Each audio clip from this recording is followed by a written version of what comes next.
네, 37장 전반부 1절부터 14절까지를 오늘 살펴보려고 합니다. 오늘 본문은 참 살펴볼 부분이 참 많아요. 제가 이 부분을 가지고 설교한다면 최소한 4번은 할 수 있겠더라고요. 그 주제를 가지고 4가지 주제를 가지고 할 수 있겠더라고요. 우선 마른 뼈의 빠른 뼈 환상의 시작을 볼 수 있는데요. 자, 1절 먼저 보겠습니다. 1절 같이 한번 읽죠. 여호와께서 권능으로 내게 임재하시고 그의 영으로 나를 데리고 가서 골짜기 가운데 두셨는데 거기 뼈가 가득하더라. 여기 뼈는 뒤에 나오지만 포로된 이스라엘의 상태, 절망적인 상태를 의미합니다. 2절 읽겠습니다. 나를 그 뼈 사방으로 지나가게 하시기로 본즉 그 골짜기 지면에 뼈가 심이 많고 아주 말랐더라. 하나님의 성령께서 그 에스겔 선지자에게 임하셔서 골짜기 가운데 두셨다. 근데 뼈가 가득한 곳이었다. 그리고 그곳을 구석구석 보게 하셨다. 구석구석 보았다. 근데 여기 구석구석 다니면서 관찰했다 그 말이고요. 본즉이라는 말은 깜짝 놀래하는 그런 표현입니다. 그걸 보고 깜짝 놀랐다는 표현이에요. 왜요? 그 골짜기 지면에 뼈가 심이 많고 굉장히 많고 그리고 바짝 말라 비틀어진 상태.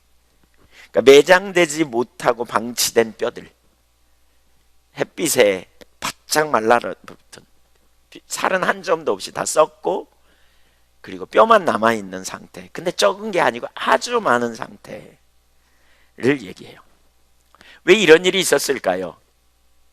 이걸 보면 우리가 그 구약에 아마 에스겔 선지자는 이 구절을 생각했을 거예요. 에스겔서 28장 25절과 26절을 보면 이스라엘 백성들이 전쟁, 그러니까 하나님께 그러니까 범죄함으로 말미암아 하나님 앞에 징계를 받게 돼요. 심판을 받게 돼요.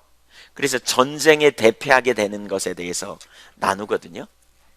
그리고 그때 그 결과로 말미암아 이렇게 이스라엘 백성들이 그러니까 그 7길로 도망갈 것이다. 그리고 모든 나라 중에 흩어질 것이다. 이렇게 말하죠. 26절에 보면 뭐라고 말씀하냐면 이렇게 말합니다. 26절을 한번 같이 보겠습니다. 내 시체가 공중의 모든 새와 땅의 짐승들의 밥이 될 것이나 그것들을 쫓아줄 자가 없을 것이며 내 시체가 공중에 새와 땅의 짐승들의 밥이 될 거다. 그러니까 얼마나 비참한 죽음입니까? 전쟁에 패해가지고요. 근데 그 시신을 수습해 줄 여유도 없고요. 바로 그런 상태에 빠져 있는 이런 환상을 하나님이 보게 해요. 3절 보세요. 3절 같이 읽습니다. 그가 내게 이르시되 인자야 이 뼈들이 능히 살 수 있겠느냐 하시기로 내가 대답하되 주 여호와여 주께서 아시나이다. 하나님이 그렇게 말씀하세요. 이 뼈들이 능히 살겠느냐? 살 수 있냐? 그랬더니 뭐라고요? 내가 대답하되 주 여호와여 주께서 아시나이다. 여러분, 하나님이 여러분에게 이렇게 묻는다면 생각해 보세요. 이 환상을 보이시면서 이 뼈가 살겠느냐? 뭐라고 대답하실래요? 아멘 그럴래요? 인간적으로 생각해 보면 이렇게 바짝 말라 비틀어진 뼈들이 살아나는 거예요? 말도 안 되는 질문입니다. 그러나 이 질문에 우리가 믿음으로 답할 수 있어야 돼요. 선지자는 뭐라고 답하느냐? 주께서 아시나이다 라고 말합니다. 이건 사실 전적으로 불가능한 일입니다. 금방 죽은 사람을 살리는 것도 불가능한데 바짝 말라 비틀어진 마른 뼈를 살린다고요? 여러분, 이건 사실 가능하지 않은 일로 우리가 여겨질 수 있어요. 그러나 선지자는 하나님의 능력을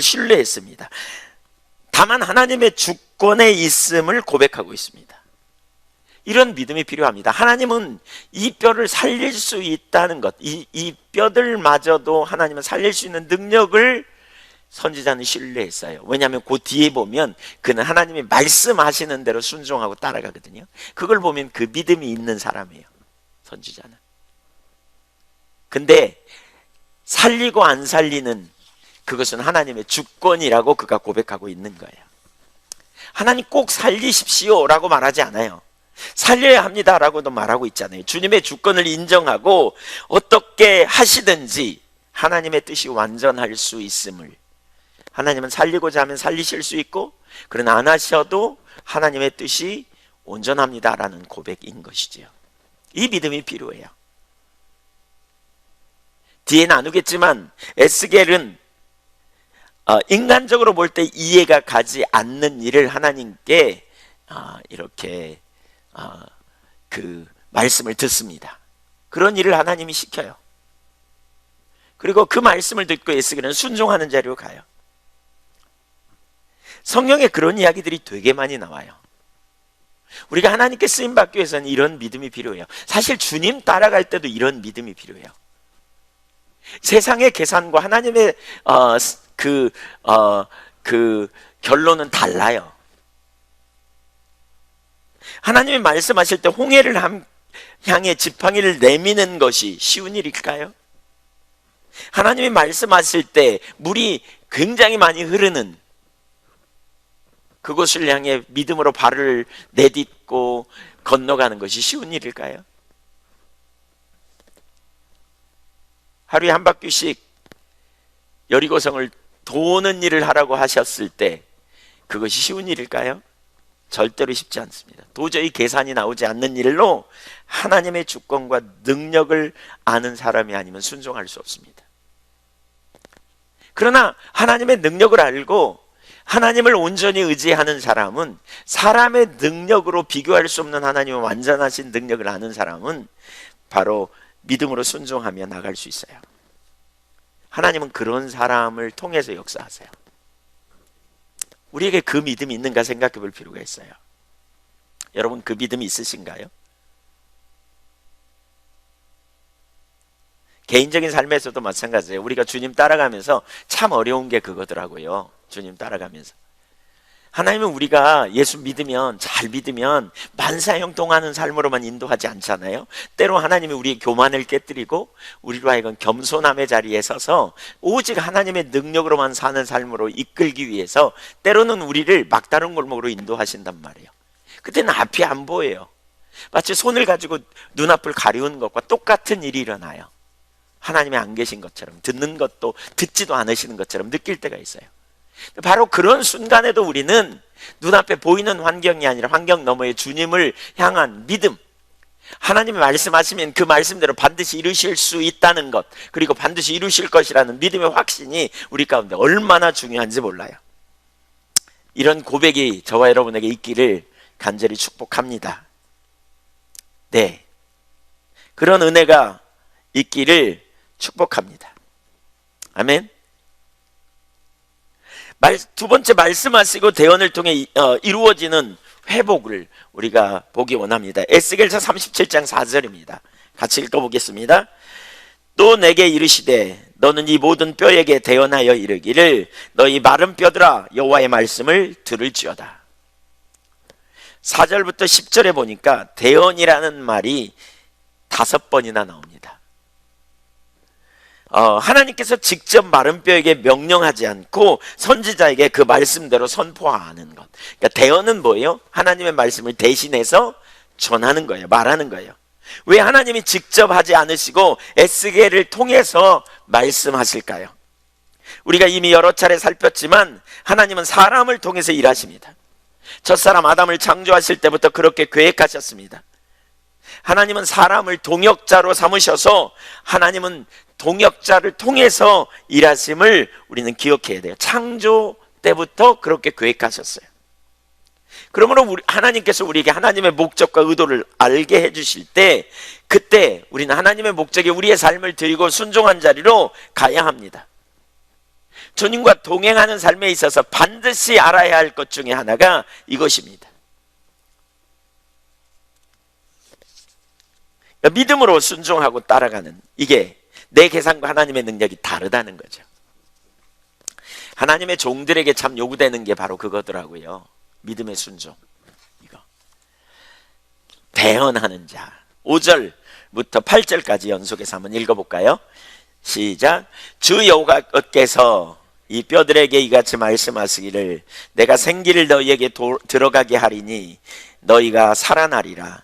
너희 위에 힘줄을 두고 살을 입히고 가죽으로 덮고 너희 속에 생기를 넣으리니 너희가 살아나리라. 또 내가 여호와인 줄 너희가 알리라 하셨다 하라.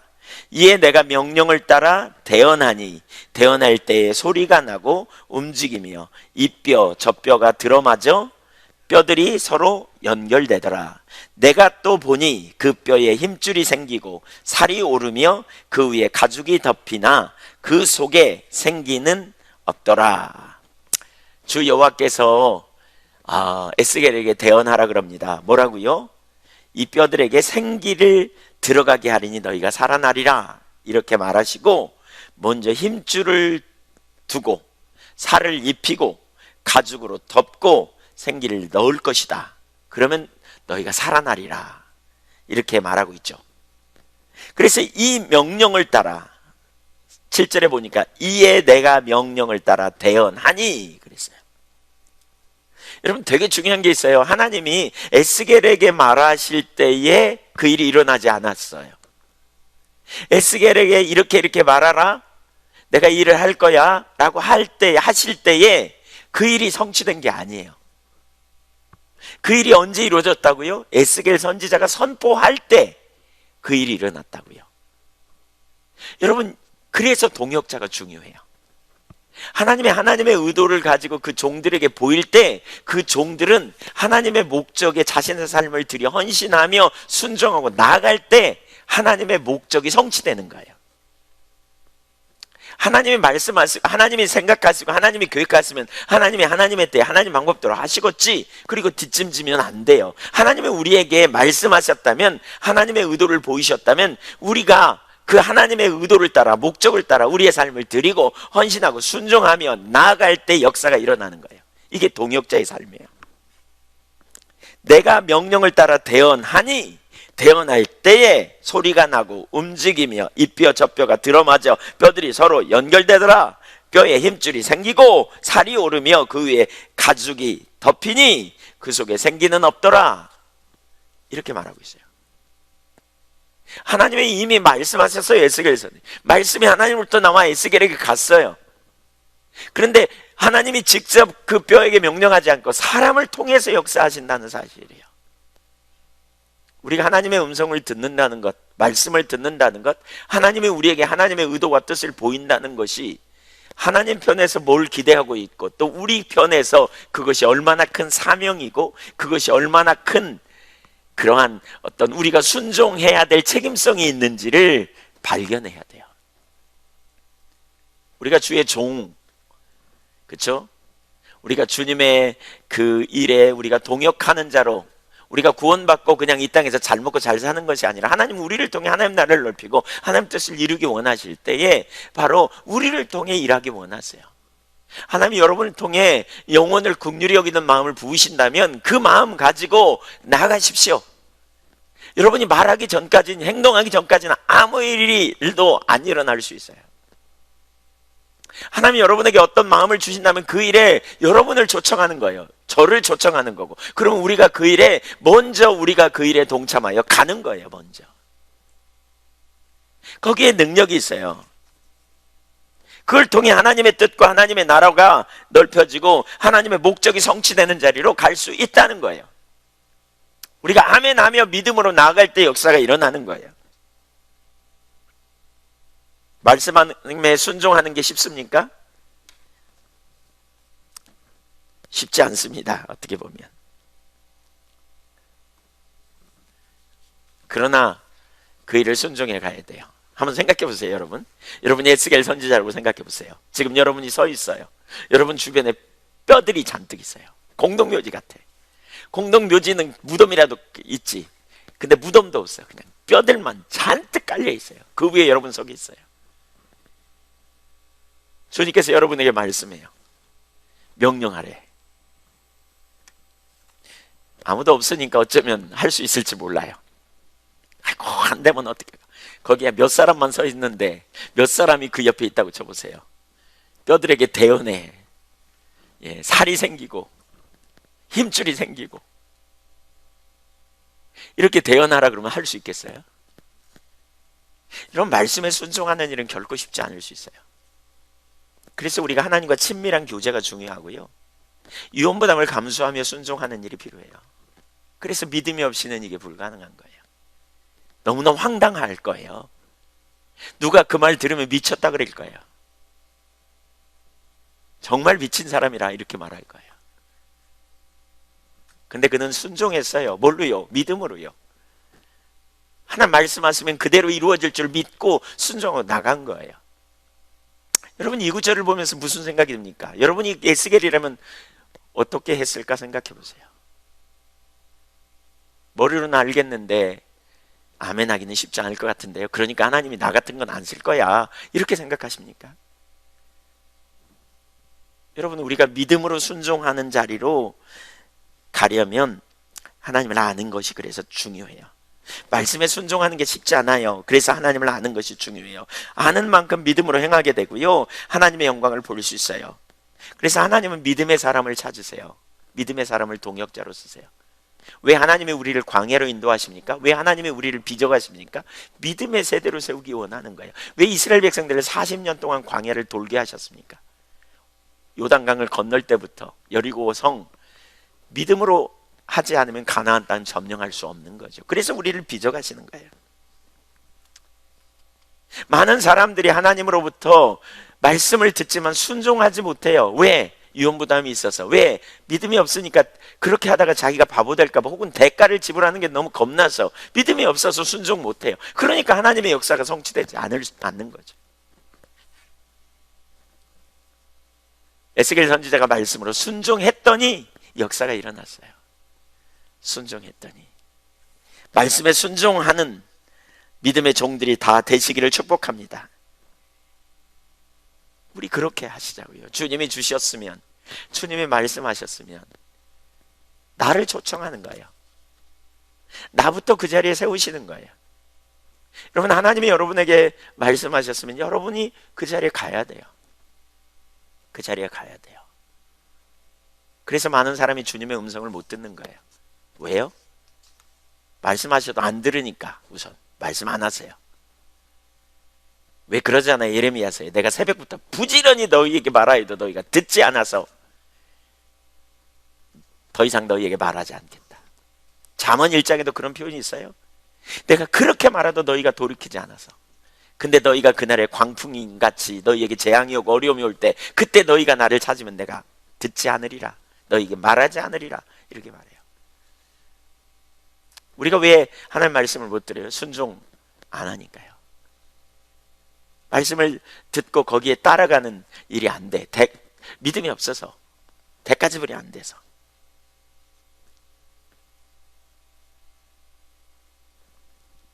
하나님이 일할 일이 없어서 우리에게 말씀하지 않는 게 아니에요.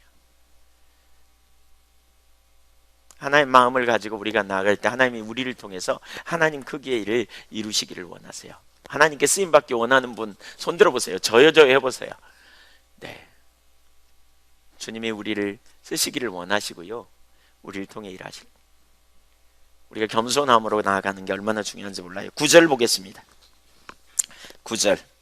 또 내게 이르시되 인자야, 너는 생기를 향하여 대언하라.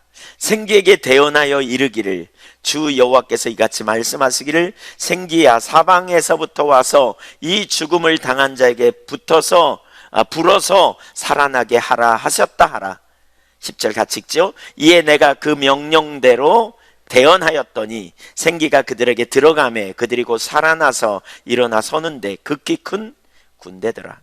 생기가 들어가도록 말씀하시니 생기가 들어갔다. 여기도 마찬가지예요. 말씀하라 그러면 순종해야 돼요.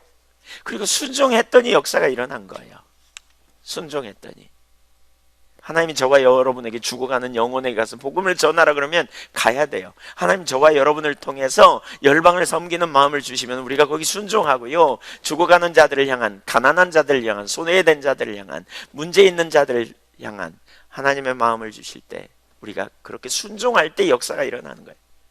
우리는 하나님의 통로예요. 통로. 이게 동역자예요. 우리에게 능력이 있는 게 아니에요.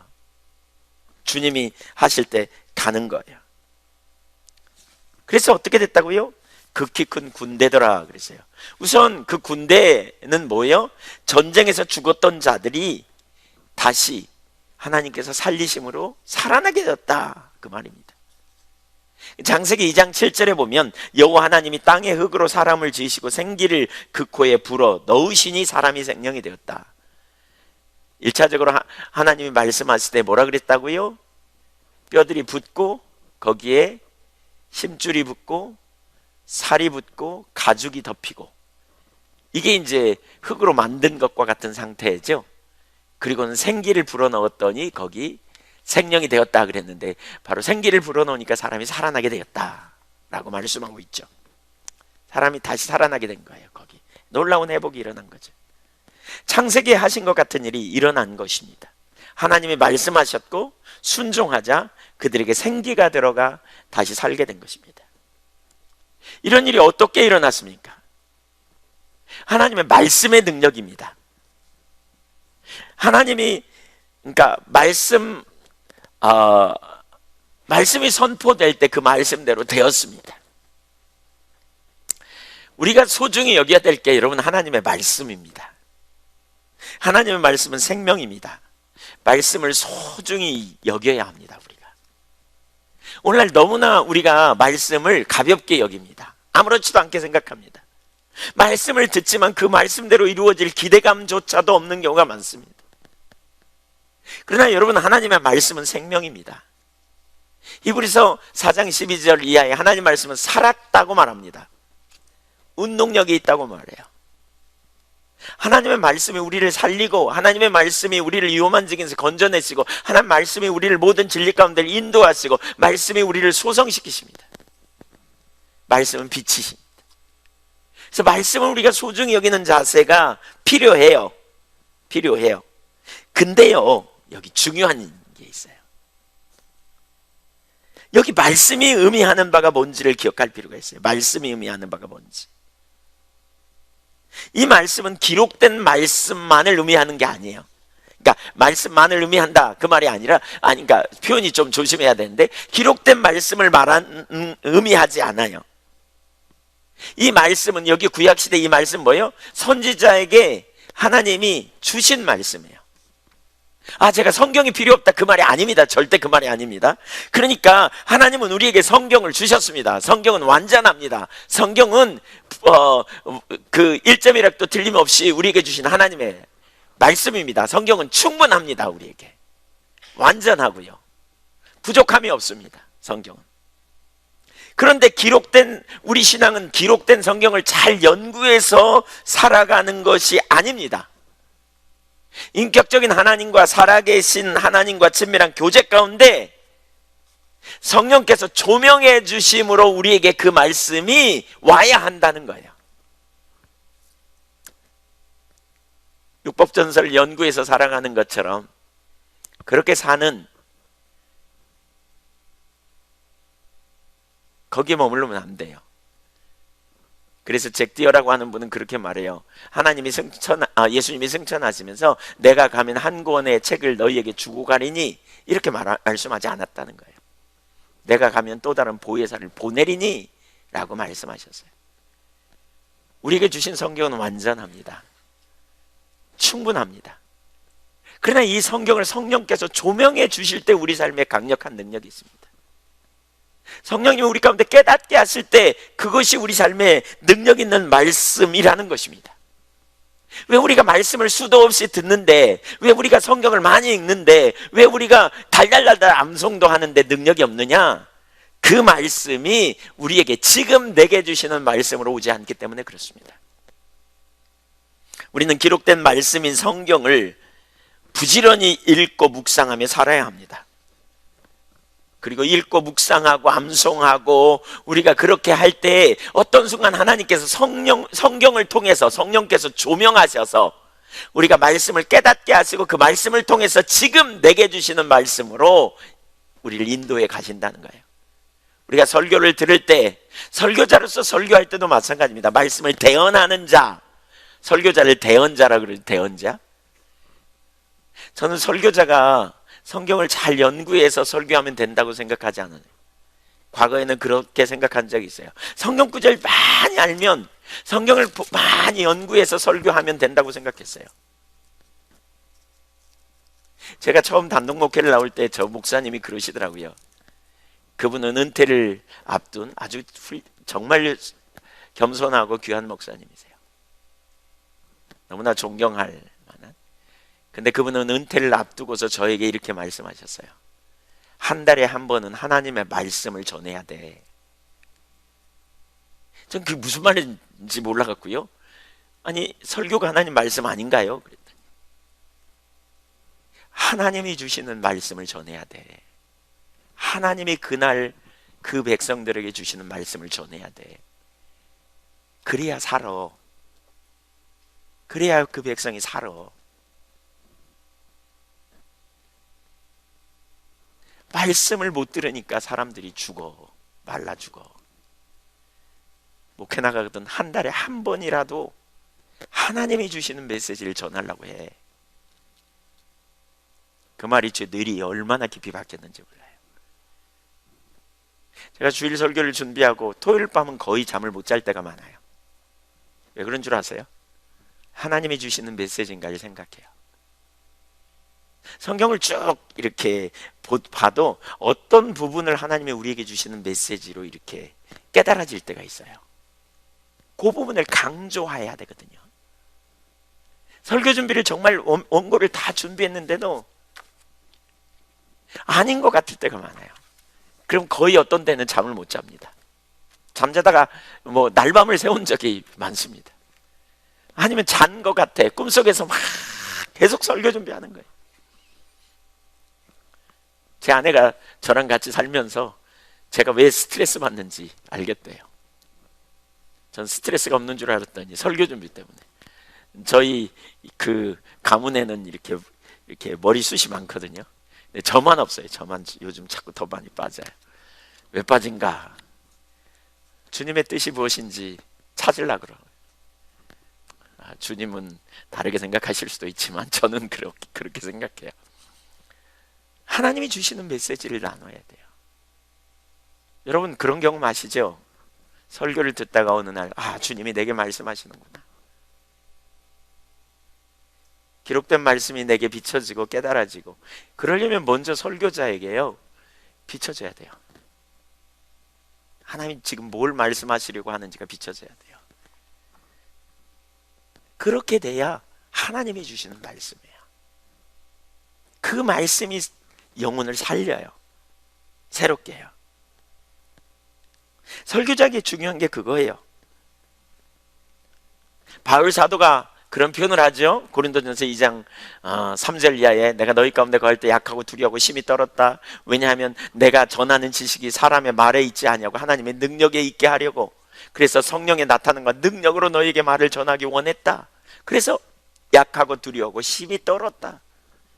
하나님의 성령께서 조명하시고 뒷받침하시는 일이 안 되면 안 되는 거죠. 개인적인 삶에서 이건 대언자, 설교자에게 주시는 말씀이기도 하지만 여러분이 개인적으로도 마찬가지예요. 여러분 하나님과 기도할 때 성경을 읽을 때 성령께서 여러분에게 조명하실 때 무슨 일이 벌어져요? 은혜 받았다 그러지 않아요? 하나님이 내게 이걸 말씀하셨다. 내가 정말 심각한 상태에 있음을 깨달았다. 하나님의 목적을 내게 알게 하였다. 이렇게 말씀하시잖아요. 하나님이 주시는 말씀이 우리를 살려요. 여러분 말씀이 생명이라는 말은 그 말이에요. 말씀이 능력이라는 말이 그 말이에요. 기록된 말씀은 아무리 암송하고 달달달달 하고 있어도 거기에 능력이 있지 않아요. 그래서 구약에 하나님께서 내가 너희 신랑이 되었고 내가 돌판에 내 말씀을 새겨두었지만 너희가 그 말씀대로 살지 못했다. 그래서 내가 어떻게 한다? 너희 속에 말씀을 쓸 거다. 너희 마음판에. 예레미야 31장 33절에 그렇게 말하죠. 그 말씀의 성취는 고린도전서 후서 1장이요. 1장에 보면 거기 뭐예요? 뭐라 그랬어요? 성령으로 하신다 그랬어요. 성령께서 조명하셔야 능력이 있어요. 말씀이 생명이에요. 그래서 하나님 말씀하시지 않으면 죽음이에요.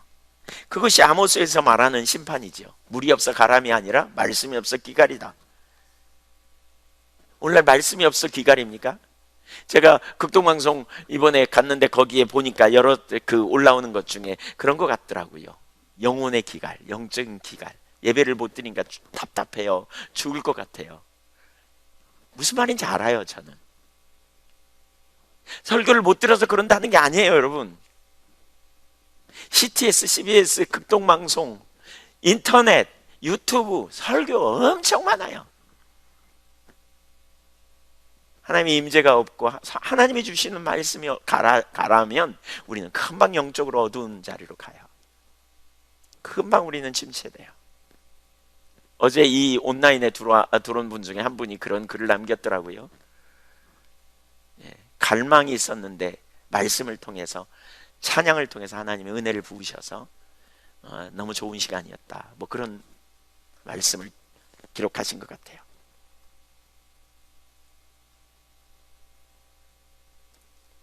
주님의 말씀이 우리에게 생명이라는 말은 그 말이에요. 말씀. 하나님 말씀하시면 죽은 자가 살아나요. 하나님 말씀하시면 태문이 열려요. 하나님 말씀하시면 홍해가 갈라져요. 믿으십니까? 하나님 말씀하시면 우리 속에 기쁨이 넘쳐요. 하나님 말씀하시면 우리 환경이 열려요. 하나님의 때 그분의 말씀은 반드시 이루어지고요. 그분의 말씀은 능력이세요. 하나님 말씀은 능력이세요. 믿으십니까? 마른 뼈가 살아났다니까요. 주님 말씀하시는데. 말씀이 능력이다, 말씀이 능력이다, 이 말을 우리 되게 많이 들어요. 근데 많은 사람들이 말씀이 능력이라는 말이 뭔지 몰라요. 왜 그러느냐? 기록된 말씀을 열심히 암송하고 성경 읽어가지고 그 중에 좋은 말씀, 큐티하면서도 내게 마음에 맞는 말씀 가지고 오늘 이게 하나님이 내게 주신 말씀으로 받아들여야지, 이렇게 해서 되는 게 아니에요. 사실 성령께서 조명하셔야 돼요. 심지어 어떤 분들은 그러지 않아요? 눈 감고 주시옵소서 이렇게 폈더니 유다가 목을 메어 죽었더라 그랬다 했잖아요. 그래서 에이 이게 뭐야, 다시 폈더니 너도 그와 같이 하라. 네. 이렇게 하면 안 돼. 이거 안 돼. 네. 우리가 주님을 전심으로 찾을 때 주님이 우리가 말씀하시고요, 하나님으로부터 온 말씀이라면 그분이 그분의 능력으로, 하나님의 능력으로 그 일을 이루실 걸 신뢰하는 거예요. 이게 말씀이 능력이에요. 이게 말씀이 생명이에요. 우리가 비전이 어디서 나와요? 하나님으로부터 와야 돼요. 하나님이 주셨기 때문에 거기에 목숨 걸고 가는 거예요. 어떤 사람들은 하나님의 말씀하셨으니까 가요, 이렇게 될 거예요 라고 말하면서 자기는 안 가. 그건 하나님으로부터 왔는지 의심해 봐야 돼요. 우리 환경과 상관없이 진짜 하나님이 말씀하셨다면 하나님의 때 하나님의 능력으로 이루실 거예요. 인간적으로 그 일을 이루려고 인간적인 수단과 방법을 동원해서 노심초사하면서 내가 어떻게 그 일을 이루어볼까 염려하지 않아도, 다만 나는 믿음대로 순종하고 그 일이 이루어지기를, 어제 우리가 본 것처럼 그 일이 이루어지기를 기도해야 할지라. 그래서 우리는 기도하고 우리가 믿음으로 나가지만 인본주의적인 방법 동원하지 않고 내가 그 문제를 해결해 보려고, 어떻게 풀어보려고 노력하는 거 내리고 하나님 신뢰하고 순종하며 나부터 헌신하고 나부터 옥합을 깨고 나갈 때 주님이 주님의 일을 이루실 거예요. 말씀이 능력이란 말은 그 말이에요. 여러분에게는 말씀이 능력입니까? 하나님의 말씀이 여러분 진짜 능력인 것을 신뢰합니까? 이게 깨달아지기 시작하면 점점요 성경의 모든 말씀이 정말 하나님의 신실한 약속이고 능력인 걸 알게 돼요. 우리에게 보편적인 약속. 세 번째, 마른 뼈가 살아나는 환상의 의미. 11절 보겠습니다. 같이 읽습니다. 또 내게 이르시되 인자야, 이 뼈들은 이스라엘 온 족속이라. 그들이 이르기를 우리의 뼈들이 말랐고 우리의 소망이 없어졌으니 우리는 다 멸절되었다 하느니라. 여기 뭐라고요? 이제 1절부터 10절까지는 환상입니다. 그리고 이제 그 환상을 설명해 주는 겁니다. 여기서 이 뼈들이 뭐냐? 이스라엘 온 족속이라 그랬어요. 그들은 살아있지만, 그래서 스스로 그들이 뭐라 그랬다고요? 뼈들이 말랐고 우리의 소망이 없어졌으니 우리는 다 멸절되었다, 망한 상태다, 그 말입니다. 그들은 포로로 잡혀가 가지고요, 그들은 아무런 소망도 없이 절망 가운데 살아가는 겁니다. 우리는 끊어진 자가 되었다 라고 그들은 고백합니다. 끝났다, 이제 우리는 망했다, 이런 상태에 놓여 있다는 거예요. 지금 이스라엘 백성들의 상태, 완전한 절망. 여러분, 우리가 인생을 살면서 우리가 주님의 뜻대로 살아가려고 하면서 때로는 실패하고 범죄하고 넘어질 때 우리는 한계를 경험해요. 그때 우리는 이런 고백들을 할 수도 있어요. 12절 보겠습니다. 그런 이스라엘을 향해 주님이 말씀하십니다. 같이 읽습니다. 시작. 그러므로 너는 대언하여 이르기를 주 여호와께서 이같이 말씀하시기를 내가 너희 무덤을 열고 너희로 거기에서 나오게 하고 이스라엘 땅으로 들어가게 하리라. 여러분, 얼마나 놀랍습니까? 보세요. 그 절망, 이스라엘 백성들은 스스로 자기들은 끝났다, 이제 우리는 쓰레기다, 우리는 어떤 소망도 없다, 우리는 완전히 끝장이다. 바로 그 자리에서, 죽음의 상태에서 주님께서, 하나님께서 이렇게 말하죠. 내가 세 가지를 할 거야, 이렇게 말했어요. 뭘요? 우선 무덤을 열고, 죽어있는 이스라엘 백성들을 살리기 위해 무덤을 열어요. 그리고 두 번째, 거기서 나오게 하고 살리셔서, 세 번째 어떻게 해요? 이스라엘 땅으로 들어가게 하신다, 이렇게 말씀하고 있어요. 여러분, 이 구절 가만히 보세요. 하나님이 그렇게 하시겠다는 거예요. 여기 뭐가 보이지 않으세요?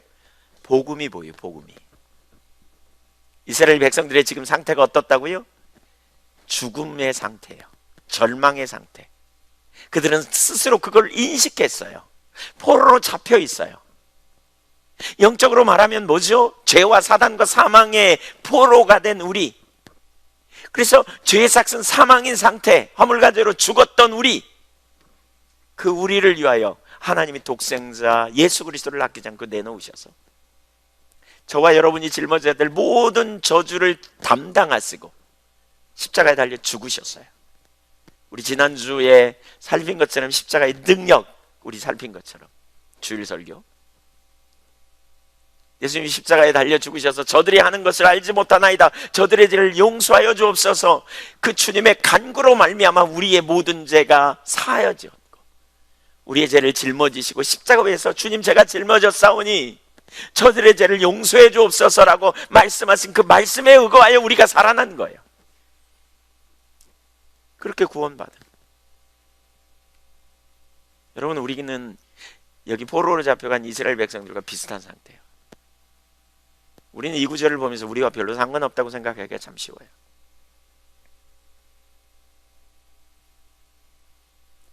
우리는 소망이 없다, 우리는 멸절되었다, 우리는 죽은 자다. 누가 이렇게 고백합니까? 자신의 처지를 인식한 사람이 그렇습니다. 그러나 그게 끝이 아니었습니다. 사실 이걸 깨닫기도 전에 예수 그리스도께서 오셔서 무덤을 열고, 예수 그리스도와 함께 우리가 죽었지만 예수 그리스도의 무덤이 열리고, 그래서 우리가 함께 무덤이 열려고 예수 그리스도가 일으켜 세워지고 거기서 나오게 되고, 그리고 결국 하늘 보좌 우편에 앉게 된 거예요. 아닙니까? 우린 예수 그리스도와 함께 하늘 보좌 우편에 앉게 된 거예요. 이스라엘 백성들이 가나안 땅에 다시 돌아간 것처럼 우리의 본향에 우리가 가게 된 거예요. 하늘 보좌 우편에. 여기 복음이 나와요. 복음이. 하나님이 그 일을 이루셔야 돼요. 내가 하겠다, 이거예요. 우린 이 위대하신 하나님의 역사를 봐야 돼요. 너무나 놀라운 하나님의 은혜를 봐야 돼요. 우리는 양 같아서 제 갈 길로 갔지만 하나님은 우리 무리의 죄악을 독생자 예수 그리스도께 쏟아버리시고 담당시키셔서 우리로 영원한 생명을 얻게 하신 하나님의 놀라운 은혜가 여기에 나타나고 있어요. 그래서 에베소서 2장 1절에 보면 허물과 죄로 죽었던 너희를 살리셨도다 라고 말해요. 그리고는 4절에 보니까 뭐라 그랬어요? 그러나 긍휼에 풍성하신 하나님이 그 큰 사랑을 인하여 함께 허물로 죽은 우리를 그리스도와 함께 살리셨고, 이게 뭐예요? 무덤을 열으셨어요. 함께 살리셨어요. 은혜로 말미암아. 그 다음에 6절 보세요. 함께 일으키셨어요. 거기서 나오게 했어요. 무덤에서 나오게 했어요. 저와 여러분을 무덤에서 나오게 했어요. 절망에서 나오게 하신 분이 하나님이세요. 예수 그리스도와 함께. 여러분, 이 경험이 있습니까? 여러분에게? 여러분, 이 놀라운 은혜가 여러분에게 있습니까? 그 다음에 보세요. 거기 뭐라 그랬어요? 함께 하늘 보좌 우편에 하늘에 앉히셨어요. 우리는 함께 하늘에 앉게 되었어요. 하나님은 우리를 하늘에 앉게 하셨어요. 예수님과 함께. 우리의 시민권은 그래서 하늘에 있어요. 이스라엘 백성들은 이제 그 포로된 생활에서, 그 죽음 같은 생활에서 이제 열리고, 그리고 그들이 이제 거기서 나오게 되고, 그리고 이제 하나님이 원래 그들에게 약속하신 가나안 땅에 들어간 것처럼, 다시 이스라엘에 들어간 것처럼 하나님이 저와 여러분을 그렇게 세우시는 것이죠.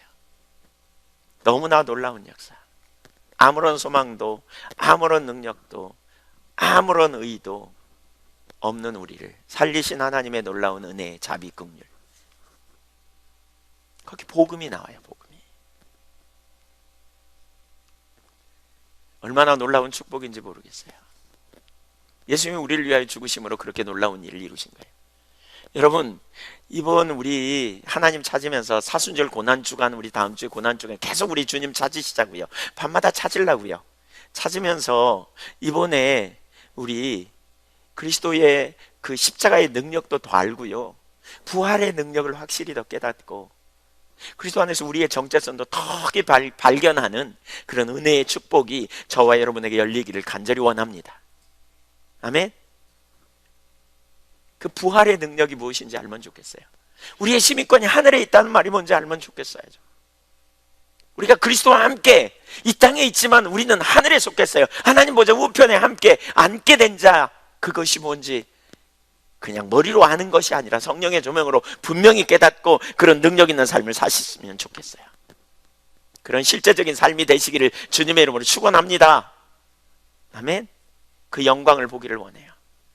그 능력을 보기를 원해요. 그 은혜 아래 거하기를 원해요.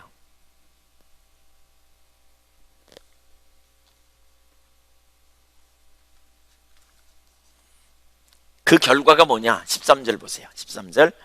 자, 13절 같이 읽습니다. 시작. 내 백성들아, 내가 너희 무덤을 열고 거기서 나오게 한즉 너희는 내가 여호와인 줄 알리라. 내 백성들아, 내가 너희 무덤을 열고 거기서 나오게 한즉 너희는 내가 여호와인 줄 알리라 그랬어요. 무덤을 열고 거기서 나오게 했다. 그래서 뭐냐? 하나님이 뭘 기대하고 계시냐? 하나님이 참 하나님임을 알게 해. 진짜 하나님이 누구인지를 알게 하려는 목적이 있어요. 에베소서 2장 7절에 보면 동일한 이야기를 하고 있어요. 십자가 사건을 통해서 하나님이 기대하는 바가 뭔지 보세요. 시작. 이는 그리스도 예수 안에서 우리에게 자비하심으로써 그 은혜의 지극히 풍성함을 오는 여러 세대에 나타내려 하심이라. 십자가 사건을 통해 뭘 알게 하려고요? 하나님의 은혜의 풍성함이에요. 자비의 풍성함. 지극히 풍성해요. 그것도 여러 세대 동안 하나님의 지극히 은혜의 풍성함을 알려주기 원한다라고 말하고 있어요. 이게 우리에게 보이면 좋겠어요. 십자가 무한 영광일세. 그렇죠? 우리 그 찬양 한번 하면 좋을 것 같아요. 십자가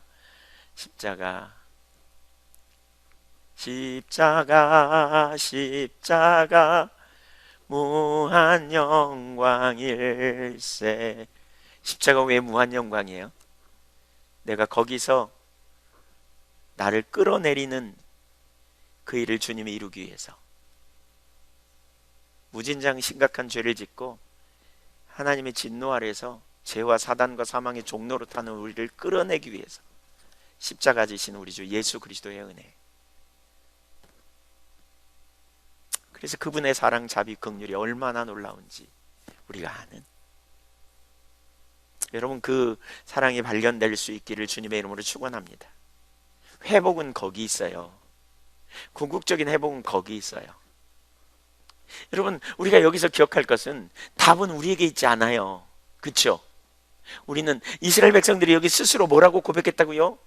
11절에 뭐라고 고백했다고요? 거기 다시 한번 그 11절 보세요. 뭐라고 고백했는지. 그들이 이르기를 우리의 뼈들이 말랐고 우리의 소망이 없어졌으니 우리는 다 멸절되었다. 그러나 12절에 뭐라고요?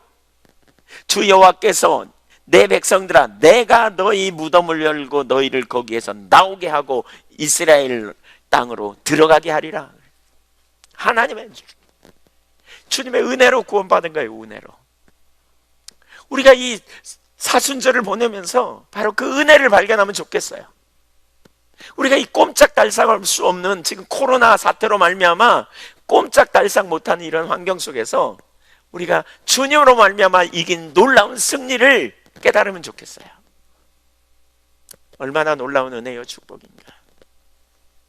이게 우리 눈에 더 열리기를 간절히 소원합니다. 그러면 하나님의 어떤 분인가? 14절 마지막 절입니다. 하나님의 어떤 분인가 거기 나옵니다. 같이 읽겠습니다. 내가 또 내 영을 너희 속에 두어 너희가 살아나게 하고 내가 또 너희를 너희 고국 땅에 두리니 나 여호와가 이 일을 말하고 이룬 줄을 너희가 알리라. 세 가지를 볼 수 있습니다. 첫째, 우리를 살리시는 분입니다. 우리를 살리시는 분. 하나님이 이 사건을 통해 뭘 말씀하느냐? 우리를 살리시는 분임을. 내가 너희를 살렸어. 내가 너희를 살려. 어떻게 살립니까? 성령을 주셔서요. 성령을 그들 속에 주셔서 살린다. 이렇게 말하고 있어요. 성령을 우리에게 주셔서 살린다 그랬어요. 그래서 살아나게 됐어요.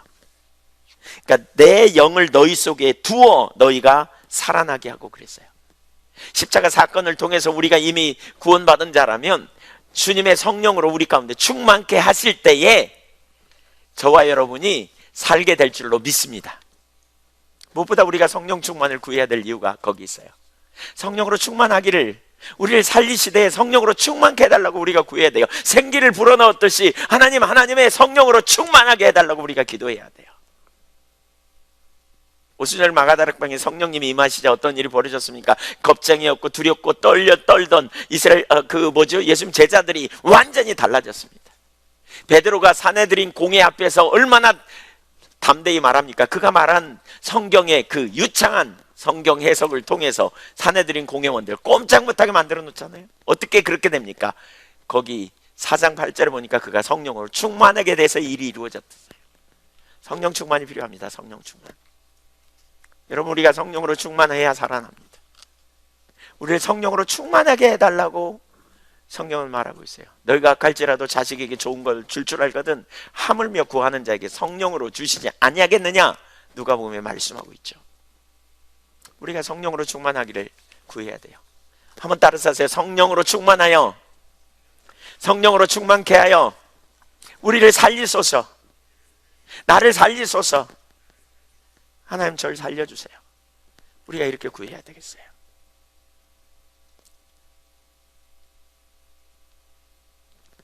성령님이 오시니까 더 이상 마른 뼈가 아니었어요. 그들은 더 이상 숨어 지내지 않았어요. 그들은 더 이상 도망가지 않았어요. 그들은 더 이상 움켜잡지 않았어요. 그들은 나누기 시작했어요. 그들은 섬기기 시작했어요. 그들은 희생하기 시작했어요. 그들은 예수님의 제자였어요. 예수님처럼 살았어요. 우리가 이게 필요해요.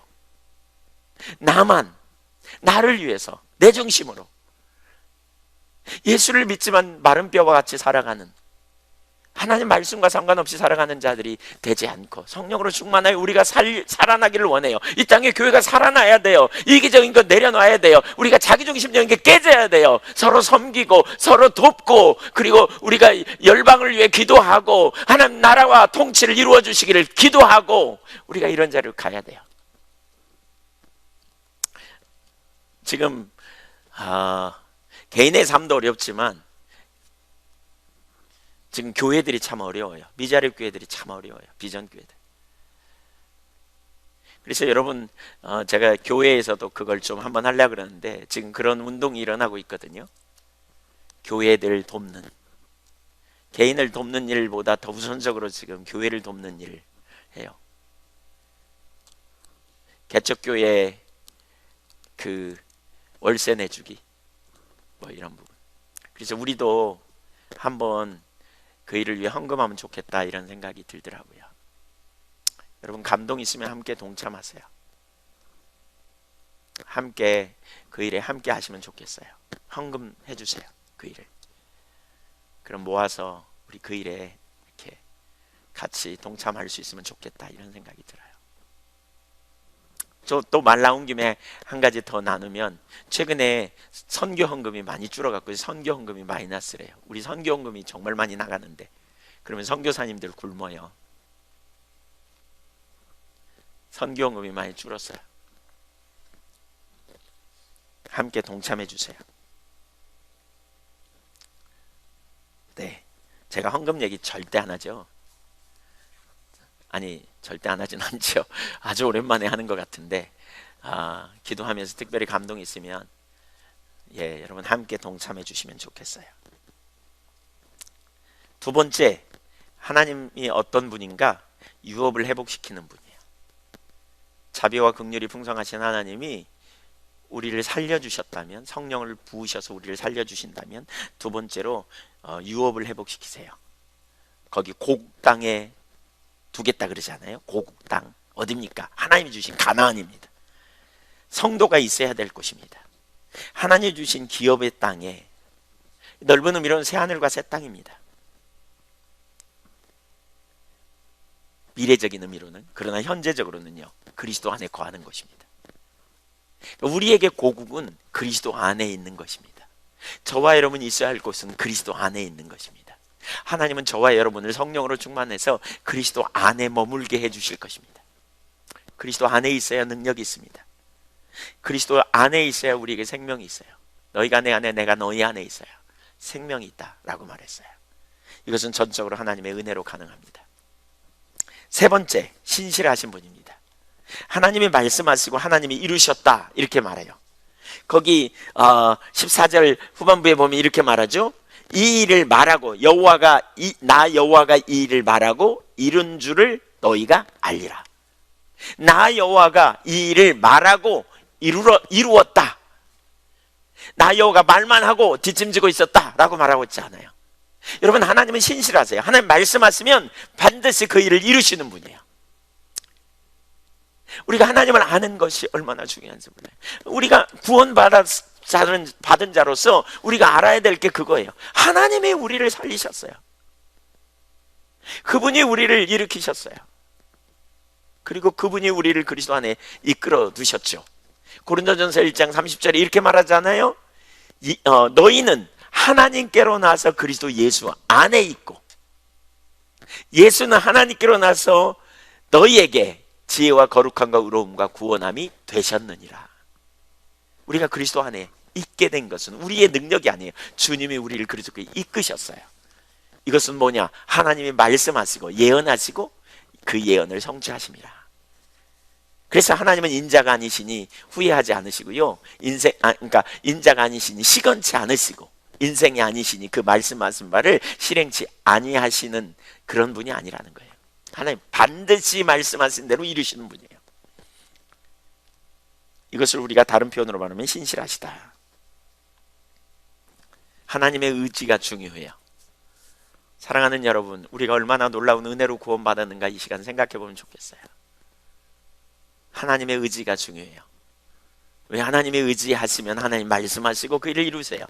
예레미야 29장 11절에 우리 이렇게 말하죠. 너희를 향한 나의 생각을 내가 하나니 재앙이 아니라 평안이라. 미래와 평안을 주려는 것이다. 재앙이 아니라 소망이며 평안이에요. 미래를 주는 거예요. 그게 하나님의 선한 의도예요. 우리를 향한. 그들이 달라져서 하나님이 이스라엘 백성을 회복시킨 게 아니에요. 그렇죠? 어젯밤에 봤지만 하나님의 명성 때문에 그랬고요. 하나님 사랑하셔서 우리를 건져내시고요. 우리를 회복시키세요. 이 시대에 주님께서 우리를 회복시켜 주시도록 우리가 사모하며 나가면 좋겠어요. 무엇보다 눈이 열려 정말 우리의 구원이 전적인 주님의 은혜인 걸 분명히 인식하기를 축복합니다. 우리의 무능, 우리의 무지, 우리의 한계. 여러분 혹시 지금 여러분의 상황에 절망이 있습니까? 제가 지난번에 극동방송 기도회 하다 보니까 절망에 빠져있는 분들이 한두 분이 아니더라고요.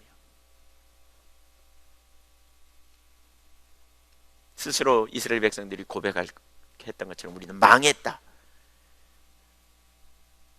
바로 그런 시점에 하나님의 은혜로 건져내신, 은혜로 구원받은 우리가 그 은혜를 감사하고 그 하나님께 소망을 두고 나가면 좋겠고요. 먼저 무엇보다 그리고 우리를 살려달라고, 우리를 성령으로 충만케 해달라고 우리가 기도하면 좋겠고요. 그렇죠? 우리를 새롭게 해달라고, 하나님의 명성을 위해서라도 우리를 살려달라고 우리가 주님 앞에 믿음으로 나아가 간구함으로 응답받는 놀라운 역사가 있기를 간절히 소원합니다. 주님 우리에게 임하여 달라고, 우리를 내버려 두지 말라고, 하나님 영광을 우리에게 나타내 달라고 우리가 사모함으로 그렇게 주님 앞에 기도하는 시간 갖겠습니다.